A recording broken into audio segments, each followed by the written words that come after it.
PCOD ഉണ്ട്. അപ്പൊ ഈ PCOD നമ്മൾ ഒന്ന് വെയിറ്റ് മാനേജ് ചെയ്യാൻ വേണം, ഈ PCOD ഒന്ന് മാറി കിട്ടണം. അതിന് വേണ്ടി ചെയ്യേണ്ട കാര്യങ്ങൾ എന്തൊക്കെയാണ്? PCOD എന്ന് പറഞ്ഞാൽ നോർമലി എല്ലാ പിന്നെ ലേഡീസിനുള്ള ഒരു ഇഷ്യൂസ് ആണ്. അത് പിന്നെ നിങ്ങൾ മൈൻഡ് ചെയ്യാതെ ജങ്ക് ഫുഡൊക്കെ കൂടുതൽ കഴിച്ചിട്ട് PCOS ആവും, പിന്നെ ഫാറ്റി ലിവർ ആവും, അതങ്ങനെ അങ്ങനെ പോകും. ഈ PCOD മാറാനും വെയിറ്റ് മാനേജ് ചെയ്യാനും ഞാൻ 5 കാര്യങ്ങൾ പറഞ്ഞാൽ അത് നിങ്ങൾ പിന്നെ ലൈഫിൽ ഫോളോ ചെയ്ത് പോയാൽ തന്നെ എല്ലാ ഇഷ്യൂസും മാറും. ഇതിൽ ഒന്നാമത്തെ കാര്യം എന്ന് പറഞ്ഞാൽ വീക്കിൽ 5 ദിവസമെങ്കിലും വർക്കൗട്ട് ചെയ്യാൻ നോക്കുക. ഒരു 30 മിനിറ്റ് മുതൽ 40 മിനിറ്റ് വരെ വർക്കൗട്ട് ചെയ്യുക. രണ്ടാമത്തെ കാര്യം എന്താ ചെയ്യുക, പിന്നെ ജങ്ക് ഫുഡ് അത് പാടെ ഒഴിവാക്കണം. നമ്മൾ ഈ എന്താ പറയുക പിന്നെ ബർഗർ, സാൻഡ്വിച്ച് കാലത്തെ ഫുഡുകൾ മാക്സിമം ഒഴിവാക്കണം.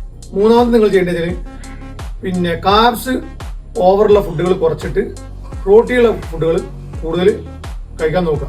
നാലാമത്തെ കാര്യം ഒരു 6 മണിക്കൂർ മുതൽ 7 മണിക്കൂർ വരെ ഡെയിലി ഉറങ്ങാൻ നോക്കുക. അഞ്ചാമത്തെ കാര്യം എന്ന് പറഞ്ഞാൽ വെജിറ്റബിൾസും ഫ്രൂട്ട്സും നന്നായിട്ട് കഴിക്കുക. ഇന്നത്തെ കാലത്ത് എന്താ വെച്ചാൽ നമ്മൾ ഒരുപാട് ആപ്പുകൾ മറ്റോടത്തും കയറിയിട്ട് വെയിറ്റ് കുറയാനും അതിനൊന്നും കാര്യങ്ങൾ ചെയ്യുന്നുണ്ട്. പക്ഷെ ഏറ്റവും വലിയ ഇഷ്യൂ നമ്മളെ രോഗങ്ങൾ മാറ്റിയിട്ട് ഈ കാര്യങ്ങൾക്ക് നമ്മൾ ഇറങ്ങിയിരിക്കാൻ പറ്റും. ഇത് ആരും ചെയ്യില്ല. എല്ലാവർക്കും വേണ്ടി വെയിറ്റ് എങ്ങനെയും കുറയണം, അതിന് കുറേ സപ്ലിമെന്റ്സോ ഫുഡോ എന്തെങ്കിലുമൊക്കെ ചെയ്തിട്ട് കുറെ പട്ടിണി കുറയണം. അങ്ങനെ ആകുമ്പോൾ എന്താ പറയുക, ഭാവിയിൽ നമുക്ക് ഇമ്മ്യൂണിറ്റി പവർ ഉണ്ടാവില്ല, രോഗിയാവുകയുള്ളൂ.